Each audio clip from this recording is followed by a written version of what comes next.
ഈരാട്ടുപേട്ട സ്വദേശികളായ കുടുംബാംഗങ്ങളെ വാഗമണ്ണിൽ കയ്യേറ്റം ചെയ്ത സംഭവത്തിൽ പ്രതികൾ റിമാൻഡിൽ.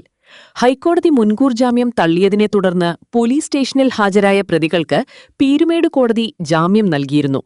ഇതിനുശേഷം മർദ്ദനത്തിനിരയായവരെ വിളിച്ചുവരുത്തി മൊഴിയെടുത്ത കോടതിക്ക് കേസിന്റെ വീഡിയോ ദൃശ്യങ്ങൾ ഉൾപ്പെടെ തെളിവുകളായി നൽകി. തുടർന്ന് കേസിന്റെ ഗൗരവം ബോധ്യപ്പെട്ട കോടതി ജാമ്യം റദ്ദാക്കി പ്രതികളെ റിമാൻഡ് ചെയ്യുകയായിരുന്നു. ക്രിസ്റ്റി ഭാഗ്യരാജ്, കണ്ണൻ, അജിത് കുമാർ, സുരേഷ് എന്നിവരെയാണ് കഴിഞ്ഞ വ്യാഴാഴ്ച കോടതി റിമാൻഡ് ചെയ്ത് പീരുമേട് സബ് ജയിലിലേക്ക് അയച്ചത്.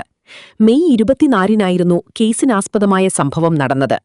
സാദിഖും ഭാര്യയും സാദിഖിന്റെ പിതാവും മാതാവും ഭിന്നശേഷിക്കാരിയായ സഹോദരിയും അടങ്ങുന്ന സംഘത്തിന്റെ വാഹനം പ്രതികൾ വഴിയിൽ തടഞ്ഞിട്ട് ആക്രമിച്ചെന്നാണ് കേസ്. ഞങ്ങള് ഇപ്പോൾ നിൽക്കുന്നത് വാഗമൺ പോലീസ് സ്റ്റേഷനിലാണ്.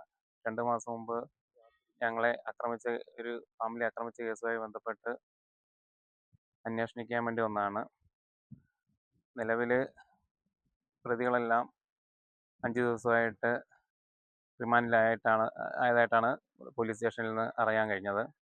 മുന്നേ അവരുടെ വക്കീല് ഈരാറ്റുപേട്ടക്കാരുടെ കള്ളക്കേസ് പൊളിച്ചു എന്നും പറഞ്ഞ് ഒരു പോസ്റ്റ് ചെയ്തിരുന്നു ഫേസ്ബുക്കിൽ. ഇപ്പോൾ അതിന് ശേഷമാണ് ഞങ്ങളുടെ മൊഴിയെടുത്ത ശേഷം നിലവിൽ അവർ 5 ദിവസമായിട്ട് റിമാൻഡിലായതായിട്ടാണ് പോലീസ് സ്റ്റേഷനിൽ നിന്നും അറിയാൻ കഴിഞ്ഞിരിക്കുന്നത്.